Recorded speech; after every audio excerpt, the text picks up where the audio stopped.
السلام عليكم ورحمة الله وبركاته.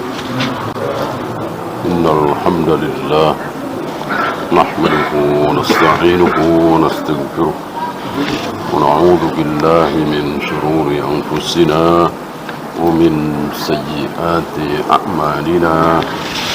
من يهده الله فلا مضل له ومن يضلل فلا هادي له. أشهد أن لا إله إلا الله وحده لا شريك له وأشهد أن محمدا عبده ورسوله وبعد. Terakhir tentang celaan Nabi kepada seorang laki-laki dengan mengatakan bisa akul seburuk-buruk orang di keluarga. Berarti di sini Nabi menggibah, mencela, menjelek-jelekkan seseorang di belakangnya. Dan tentu ini boleh. Kalau tidak boleh, kalau haram, tentu beliau sudah ditegur oleh Allah. Di sini tidak ada teguran. Berarti boleh mengatakan sesuatu yang buruk tentang saudara kita apabila hal tersebut sudah menjadi masyhur. Artinya semua orang tahu memang dia itu seperti itu. Jadi diomong nggak diomong ya udah tahu semua, gitu ya. Beda dengan seorang yang muslim yang baik-baik, yang taat, tiba-tiba dia minum khamar misalnya, tiba-tiba dia berjudi misalnya. Ini tidak boleh disebarkan, wajib kita tutup. Adapun ini sudah terkenal, sudah masyhur, semua orang tahu, maka boleh mengungkap keburukannya dengan mengatakan bisa akul asyirah, seburuk-buruk orang di keluarga. Nah, begitu Nabi bertemu dengan orang ini, ngobrol, ternyata alana lahul kalam. Nabi ngobrol sopan, baik, santun, gitu. Tidak menampakkan bahwa Nabi benci kepada dia, malas sama dia. Ya.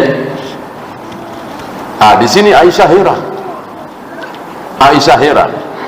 Setelah orang itu pergi meninggalkan Nabi alaihi salatu wassalam, Aisyah bertanya, Ya Rasulullah, qulta alladhi qulta. Tadi engkau mengatakan bahwa si fulan ini begini-begini, engkau jelek-jelekin, akhlaknya buruk, begini begitu. Summa alanta lahul kalam.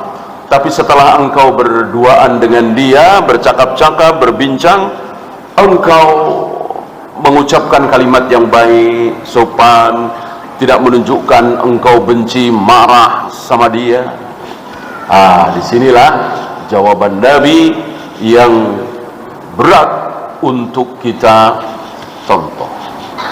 Apa kata beliau? Ya Aisyah, inna syarran nasi man tarakahun nas ittiqa'a fahsyihi. Wahai Aisyah, seburuk-buruk manusia adalah manusia yang ditinggalkan oleh orang lain karena tidak mau tidak ingin mendengarkan ucapan kejinya, gitu. Kalau aku menuruti hawa nafsuku, apa yang ada di hatiku, lalu aku ngomong kasar, cemberut, ya tidak sopan, tentu dia nggak mau lagi ketemu aku. Nah, aku tidak mau seperti itu seburuk-buruk manusia. Ya. Ini akhlak Nabi yang luar biasa, yang barangkali berat untuk kita contoh. Ya, banyak dari kita merasa ringan sujud seperti sujud Nabi, alhamdulillah. Rukuk seperti rukuk Nabi, manhajnya seperti Nabi, akidahnya seperti Nabi, begitu akhlak seperti ini, kita jauh. Ya. Pokoknya asal kita emosi, nggak suka, orang pasti tahu. Gitu. Sedikit dari kita yang pandai menyembunyikan perasaan. Nabi luar biasa. Tentu Nabi kan punya hati. Ketika berbicara dengan orang buruk seperti itu kan malas. Senyum-senyum, ini istilah kita apalah sandiwara gitu. Tapi Nabi luar biasa, bisa menahan diri. Ya, ini PR bagi kita semua untuk selalu mengikuti akhlak Nabi alaihi salatu wassalam. Ya, kita lanjut 1532. Wa anha, dan darinya, dari Aisyah juga, qalat qala Rasulullah sallallahu alaihi wasallam, ma adhunnu fulanan wa fulanan, aku mengira, menyangka, suudon, dari sini suudon, bukan husnudon. Aku suudon, kalau bahasa kita, kepada fulan dan fulan, berarti dua orang. Nabi mengatakan, prasangka saya, zon saya kepada fulan dan fulan, ya'rifani min dinina syai'a, tidak tahu tentang agama kita Islam ini sedikit pun. Jelas ini suudon, jelas ini ghibah. Tentu fulan dan fulan ini tidak suka dibicarakan jeleknya seperti itu. Tidak disebut fulan dan fulan ini siapa, hanya di sini Lais bin Sa'ad, salah satu perawi hadis ini, mengatakan, hadzani ar-rajulani kana minal munafiqin. Fulan dan fulan ini termasuk dua orang munafik. Termasuk dua orang munafik. Fulan dan fulan. Ini sama. Nabi menggibah seseorang, dan sekali lagi ini boleh karena masyhur, karena semua orang tahu. Akhrajahul Bukhari, hadis ini diriwayatkan oleh Al-Imam Al-Bukhari. Fiqhul hadis ada 4 di sini. Yang pertama, An-Nabi sallallahu alaihi wasallam lam yakun ya'rifu jami'al munafiqin li'annahu qalahu ala sabilidz dhann. Bahwa Nabi sallallahu alaihi wasallam tidak mengetahui seluruh orang munafik. Tanda beliau tahu, sahabat tahu kan? Adapun satu persatu semuanya beliau tidak tahu, kecuali diberitahu oleh Allah. Seperti Abdullah bin Ubay bin Salul, ini diberitahu lewat Jibril alaihi salatu wassalam. Adapun keseluruhannya, taruh ada 100 orang, Nabi tahu semua, 1, 2, 3, 4, 5, tidak.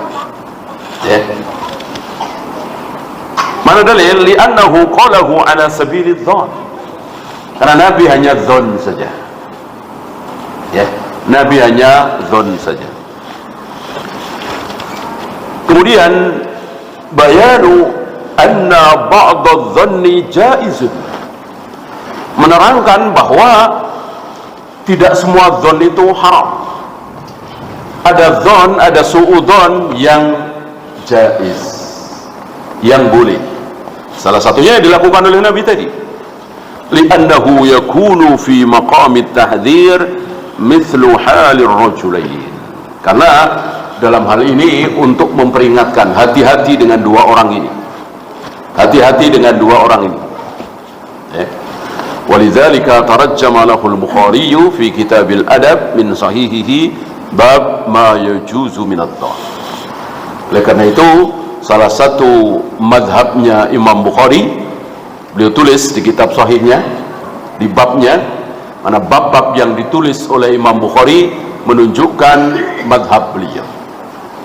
bab-bab yang ditulis oleh Imam Bukhari menunjukkan mazhab beliau. Salah satunya ini, bab ma yajuzu minadh dhon, bab tentang zon-zon yang diperbolehkan. Dan sekali lagi, zon itu di hati apa di lisan? Suudzon itu di hati apa di lisan? Di lisan. Di lisan. Oleh karena itu, seburuk apapun kita suudzon, ketika masih kita bungkus di hati kita, belum keluar dari mulut kita, belum berdosa, belum tercela. Datang seseorang yang belum pernah kita kenal, dia ngomong begini, kita belum pernah kenal, kita mengatakan sepertinya ini penipu. Semakin saya dengar ucapan dia, semakin yakin bahwa dia ini penipu. Dan itu di hati kita. Sudah dosakah? Sudah dosakah? Belum. Belum. Ketika itu masih berhenti di hati kita.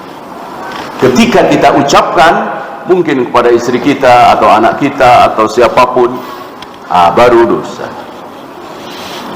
Ya. Maka Nabi mengatakan, iyyakum wadh-dhon fa inna dhanna akdzabul hadith. Hati-hati kalian terhadap dhon, hati-hati kalian terhadap suudzon, karena suudzon itu seburuk-buruk ucapan. Nabi tidak mengatakan karena suudzon itu seburuk-buruk perasaan hati, enggak. Ya, seburuk ucapan. Ketika kita sudah berbicara dengan istri kita, anak kita, teman kita, hati-hati, dia itu penipu. Baru ini suudzon. Kemudian jawazu kasfi hali man urifa bin nifaq, bolehnya menyebarkan keadaan seseorang yang ada tanda-tanda kemunafikan. Ya. Jadi Nabi kan ma'adunnu, aku menyangka, baru sangkaan. Tapi karena fulan dan fulan ini memang sudah nampak jelas tanda-tanda kemunafikannya, maka beliau menyatakan, ya, man urifa bin nifaq, orang yang dikenal kemunafikannya.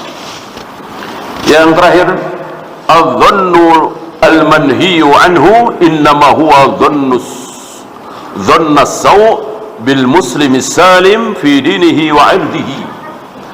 Zon yang terlarang adalah suudzon terhadap seorang muslim yang baik agamanya, kehormatannya.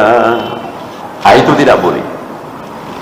Adapun ketika seseorang itu sudah nampak keburukannya, semua orang tahu atau mayoritas orang yang kenal kepada dia tahu, maka boleh disebut dalam rangka menyelamatkan orang lain dari keburukan dia. Ya, kita lanjut 1533. Wa an Fatimah binti Qais, dari Fatimah binti Qais, ini pelakunya langsung, ya, radhiyallahu anha qalat, Fatimah binti Qais meriwayatkan, ataitun nabiyya sallallahu alaihi wasallam fakultu, aku datang kepada Nabi alaihi salatu wasallam dan aku berkata. Ini sedikit kemarin kita singgung sedikit, ini secara rinci hadisnya dibawakan oleh beliau di sini. Inna Aba Jahm wa Muawiyah khatabani, ya Rasul, aku dilamar oleh dua laki-laki, yaitu Abu Jahm dan Muawiyah. Abu Jahm dan Muawiyah. Sepertinya lamaran ini setelah Fatimah binti Qais selesai melakukan masa idah di rumah Ibnu Ummi Maktum. Lumayan panjang cerita ini, ya. Fatimah binti Qais ketika masa idah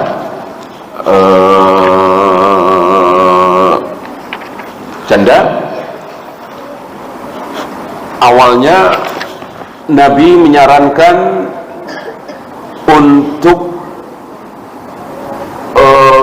tinggal di rumah seorang wanita.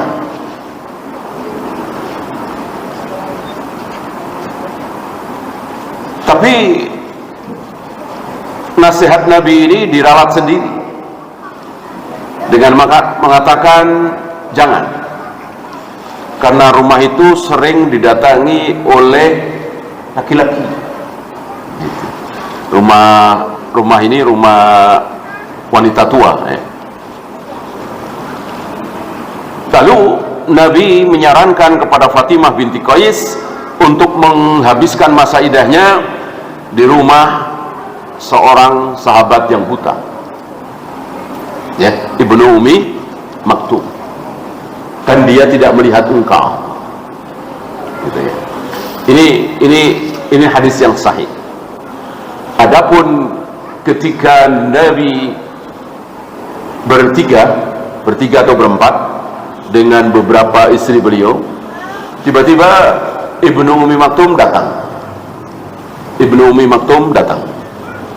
Lalu Nabi mengatakan, berhijablah kalian dari dia, berhijablah kalian. Istri Nabi mengatakan, ya Rasul, bukankah dia buta? Kan iya, dia buta, tapi kalian tidak buta, ya. Seolah bertentangan dengan ini, ya. Nah, kata beliau, hadis yang terakhir ini tidak sahih. Hadis yang terakhir ini tidak sahih, ya. Yang sahih yang ini, bahwa Nabi menganjurkan kepada Fatimah binti Qais untuk menghabiskan masa idahnya di rumah Ibnu Ummi Maktum, di rumah Ibnu Ummi Maktum, ya. Nah, setelah masa idahnya habis itu, beliau dilamar sekaligus oleh dua laki-laki, yang akhirnya nanti jadi tiga, ya. Cuman yang tiga ini kan atas saran Nabi SAW.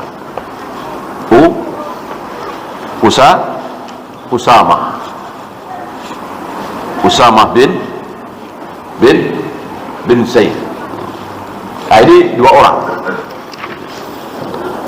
Nah, ya Rasulullah, aku dilamar oleh dua laki-laki, yaitu Abu Jahm dan Muawiyah.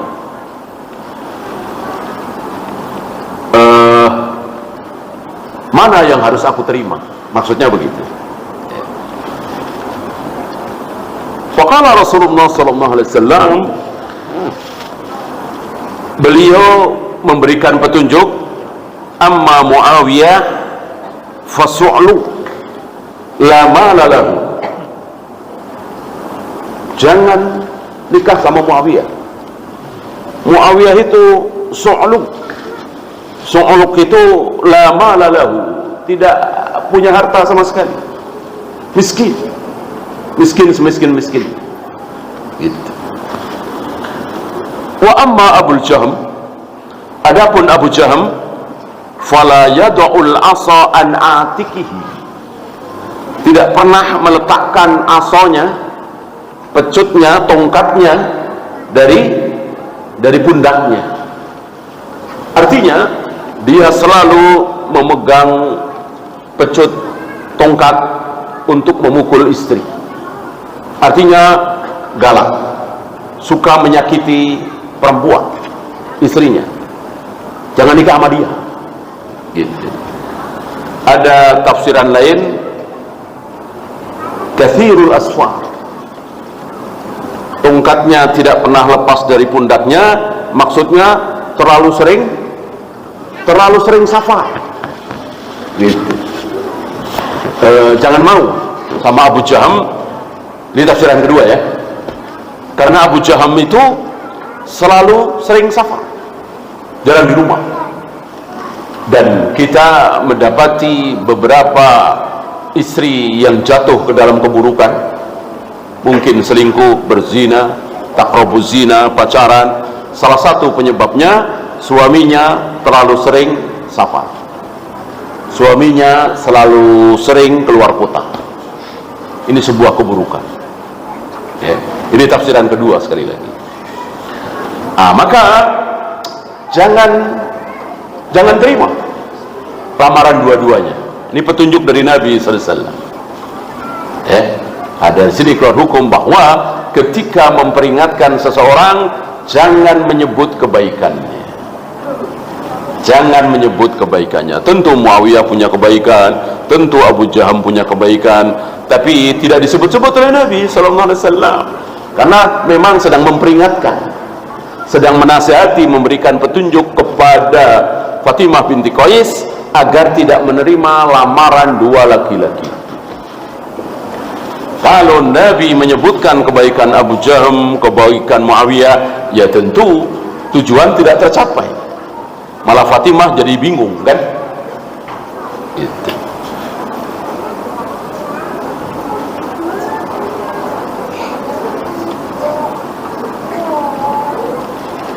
Di riwayat lain, Nabi mengatakan nikah saja dengan Usamah bin Zaid. Nikah saja dengan Usamah bin Zaid. Sekali lagi, ini tidak bertentangan dengan sabda Nabi alaihi salatu wassalam, la taqtub khitbata akhihi wa la tabi' bai'ata akhihi. Jangan kalian melamar wanita yang sudah dilamar oleh orang lain, jangan kalian membeli barang yang sedang ditawar oleh orang lain. Ya, buktinya ini kan melamar, ya,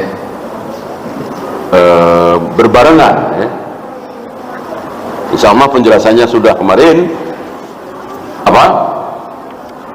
Belum dijawab, belum diiyakan. Istilah kita belum deal.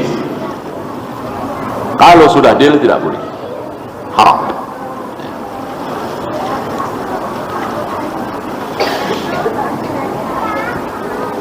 Iya, muttafaqun alaih. Hadis ini sahih, riwayat Imam Bukhari dan Muslim. Tetapi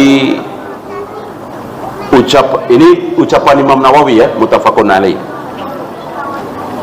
Ini dikritik oleh Syekh Salim bahwa sebetulnya ini hadis bukan muttafaq alaih, tapi rawahu Muslim. Ya. Beliau mengatakan Imam Bukhari tidak meriwayatkan hadis ini. Yang meriwayatkan hadis ini cuma Imam Muslim. Sedikit kesalahan Imam Nawawi di sini, mengatakan muttafaqun alaih, riwayat Bukhari dan Muslim. Padahal yang benar ini cuma riwayat Imam Muslim. Bukhari tidak meriwayatkan hadis ini. Ya, fiqhul hadis. Fihi jawazu sima'i kalamil ajnabiyyati wal ajnabi. Bolehnya seseorang mendengarkan ucapan wanita ajnabiyah, atau wanita mendengarkan ucapan laki-laki ajnabi. Ajnabi itu non mahram, yang bukan mahram, itu namanya ajnabi. Ya. Fil istifta'i wa nahwihi. Untuk urusan fatwa, tadi kan fatwa kan, minta fatwa, minta petunjuk, atau yang lain.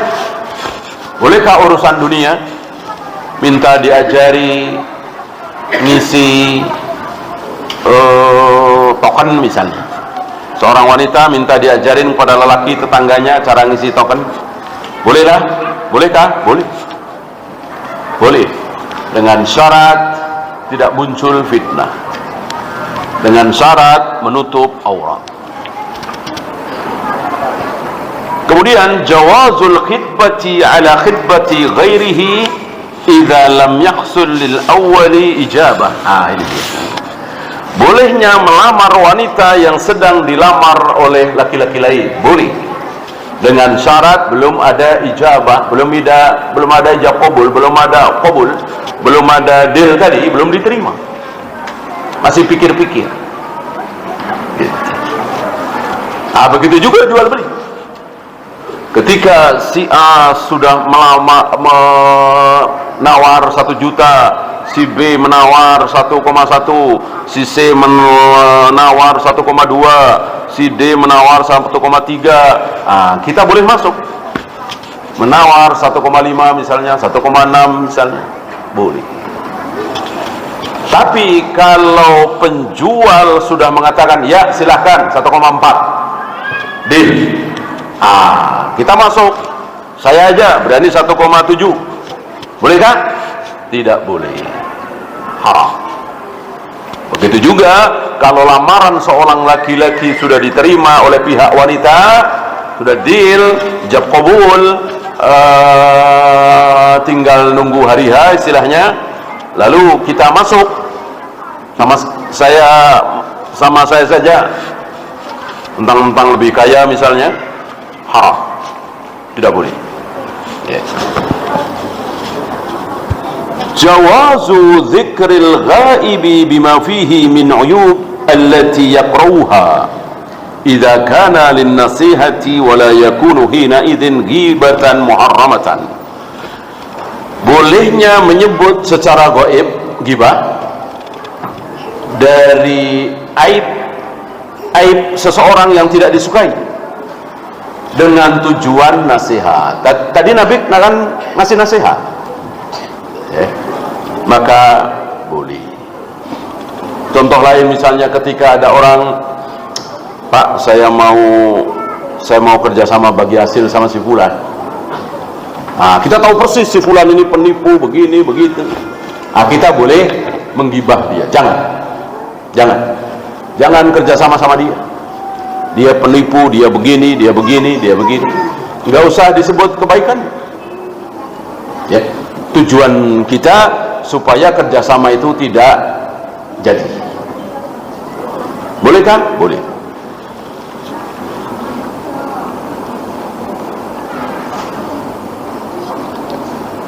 Istihbabu irsyadil insani ila maslahatin wa in karihaha.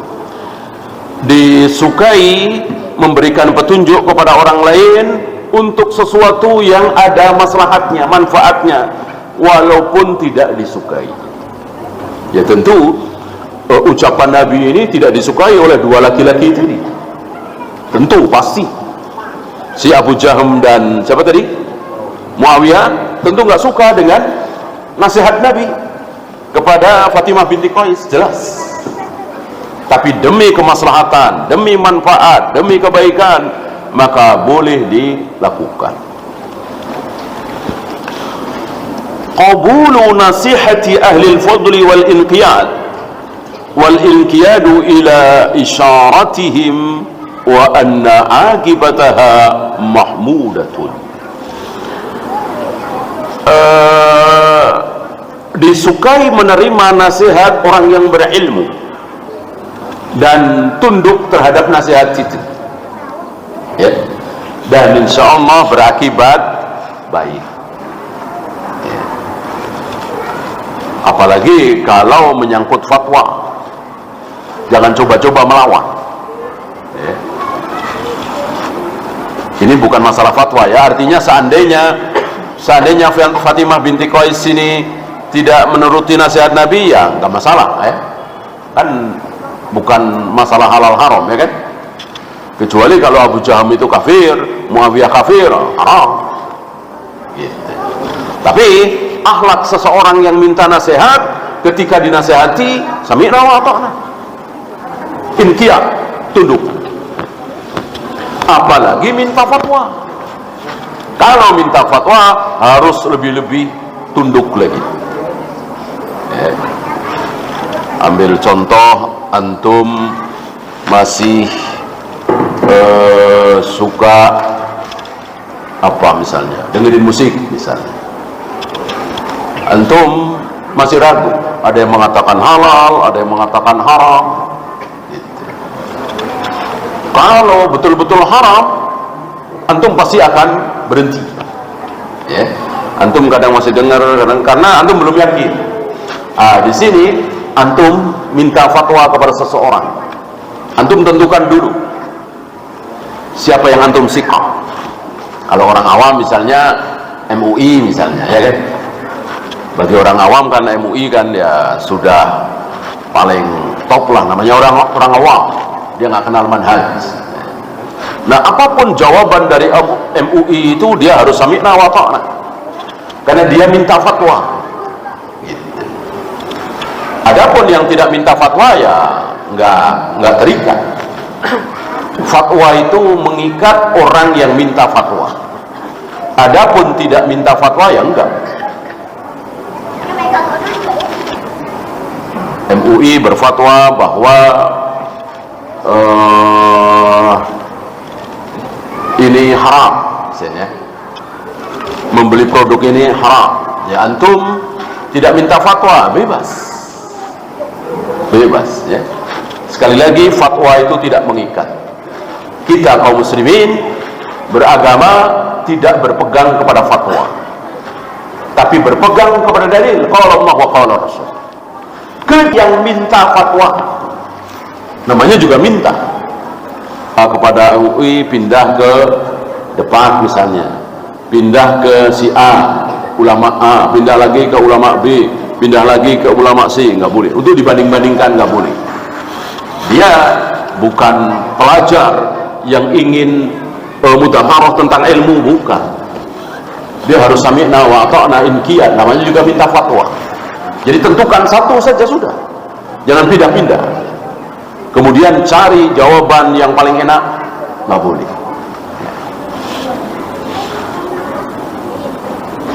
Istihbabu tafdili nikahir rajul al-musiri ala ahlihi. Disunahkan nikah dengan seorang laki-laki yang berkecukupan. Ya. Oleh karena itu, ketika Nabi menyuruh para pemuda, ya ma'syaras syabab man istata'a minkumul ba'at falyatazawwaj, wahai para pemuda, segeralah menikah bagi yang bisa memberikan nafkah. Fa illam yastati fa alaihi bisawm.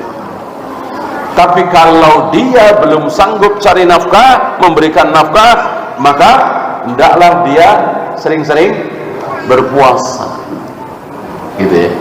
Nabi tidak mengatakan bagi kalian yang belum punya nafkah, belum kerja, belum bisa cari nafkah, udah nikah-nikah aja, nanti gampang lah, nanti kaya sendiri, Allah maha kaya, nanti Allah akan berikan rezeki gini. Enggak. Tetap Nabi menasihati fa'alaihi bisawm, tahan puasa. Dan memberikan nafkah itu tidak harus dia kerja,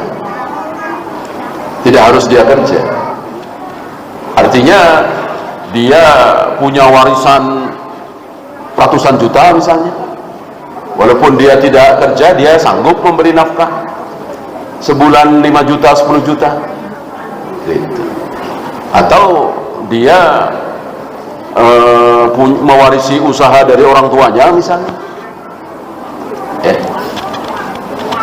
Yang dimaksud oleh Nabi, hendaklah sering-sering berpuasa bagi orang yang memang dia tidak sanggup memberikan nafkah kepada istrinya.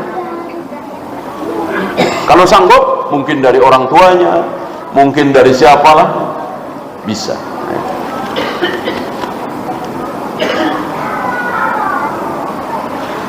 Istihbabu taqdimi nikahir rajul qalilud darbi li zawjatihi aw qalilus safari ala tafsiri annahu la yad'ul 'asa an atikihi kathirus safar. Disukai mendahulukan nikah dengan laki-laki yang tidak banyak memukul, walaupun sekali lagi tidak mutlak haram memukul istri. Ada beberapa riwayat perintah Allah kepada laki-laki untuk memukul istrinya dengan syarat begini ya.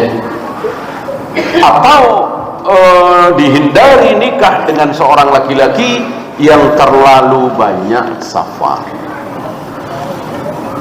ya. Kemudian wujubu istitaril al-mar'ati idza kanat mimman lil-'aini fiha haddun an uyunir rijal. Wajib untuk menutup aurat seorang wanita ketika seorang wanita ini dimungkinkan menarik bagi laki-laki. Diriwayatkan Fatimah binti Qais ini cantik. Oleh karena itu Nabi memerintahkan kepada Fatimah binti Qais untuk menghabiskan masa idahnya itu dengan sembunyi. Dan memang bukan kekhususan dia ya, seluruh wanita yang berada dalam masa idah harus menyembunyikan dirinya, tidak boleh keluar rumah. Nah, karena satu dan lain hal, Fatimah binti Qais ini harus keluar dari rumahnya. Mungkin sepertinya rumahnya itu rumah suaminya atau bagaimana ya. Intinya bahwa Nabi mencarikan rumah, tempat untuk dipakai oleh Fatimah binti Qais dalam rangka menghabiskan masa idahnya ya.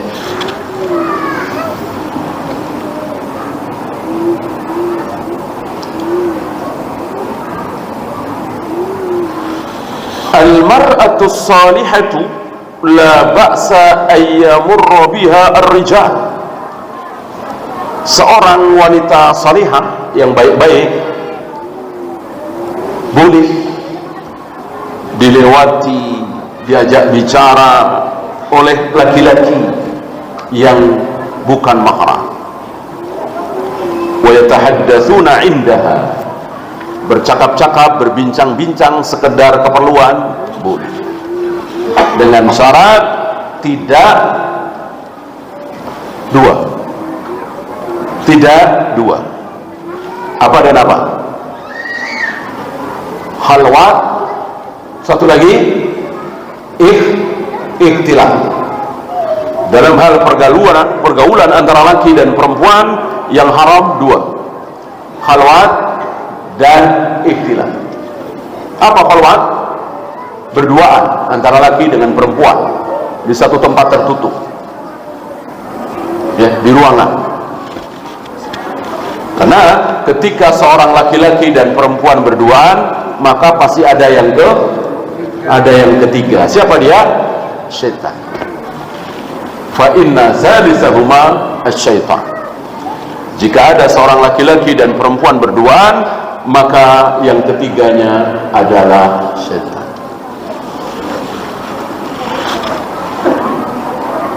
Yang kedua, ikhtilaf. Apa? Campur aduk.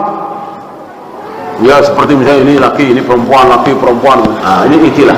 Bolehkah? Tidak boleh. Jadi misalnya di sini ada jamaah wanita, ibu-ibu, ya harus berpisah. Mungkin di belakang sana, atau di pojok sana, atau sebelah sini ibu-ibu, sebelah sini bapak-bapak. Gitu. Tidak boleh campur aduk antar ruah. Ini haram. Dan hulu ya, kalau betul-betul harus disekat, betul-betul padahal sudah pakai jilbab ya. Antum harus tahu kaidah, wanita yang sudah pakai jilbab syar'i ya, pasti sudah berhijab gitu. Wanita yang berhijab belum tentu pakai jilbab. Yang penting pakai jilbabnya apa berhijabnya? Berhijabnya. Walaupun nggak pakai jilbab, taruhlah pakai rok mini, tapi berhijab. Di balik tembok misalnya, di balik triplek misalnya, sambil ngobrol, bolehkah? Boleh. Boleh. Nah, yang penting berhijab. Maka ketika beliau bersama istri-istri beliau datang yang tadi, nah, berhijablah kalian. Maksudnya tutupi aurat kalian dari pandangan laki-laki. Nah, wanita yang sudah memakai jilbab syar'i, otomatis dia sudah berhijab. wanita yang berhijab belum tentu pakai jilbab.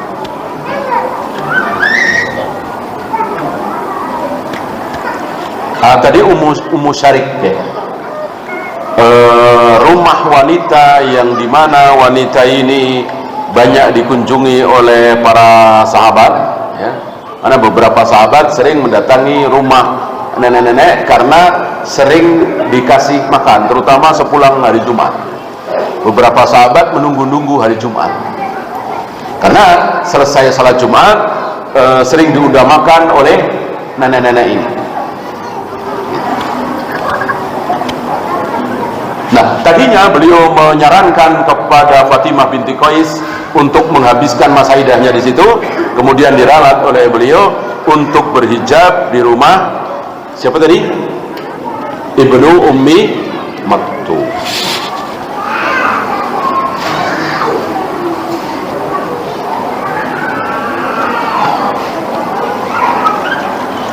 Yajuzu lil mustasyari ay yushira bi ghairi man ustusyira fihi.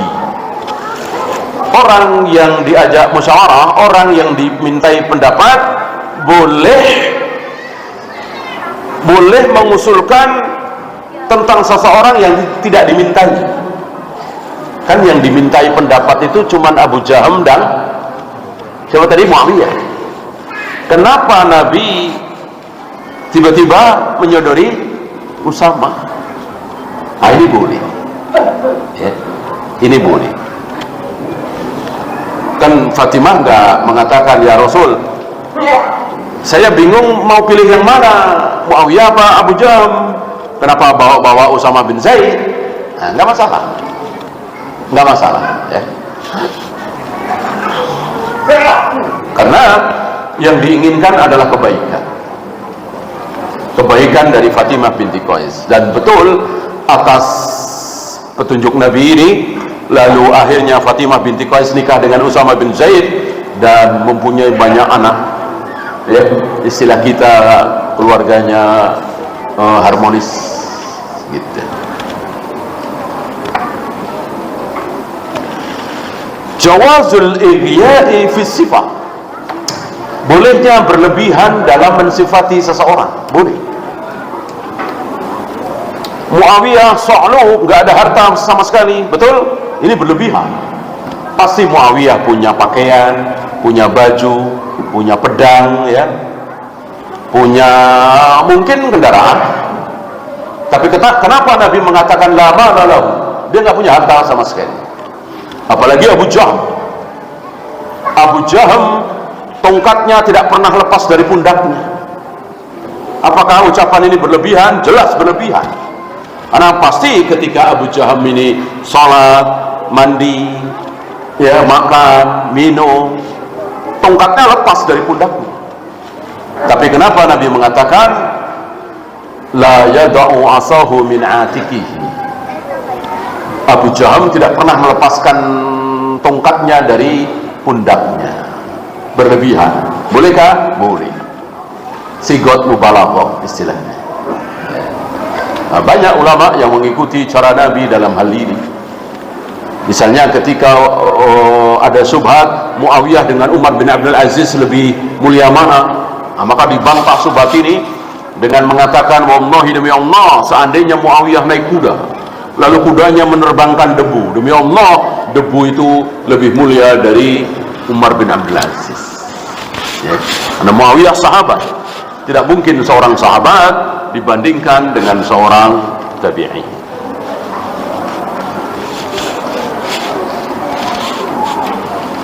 Ya, satu lagi,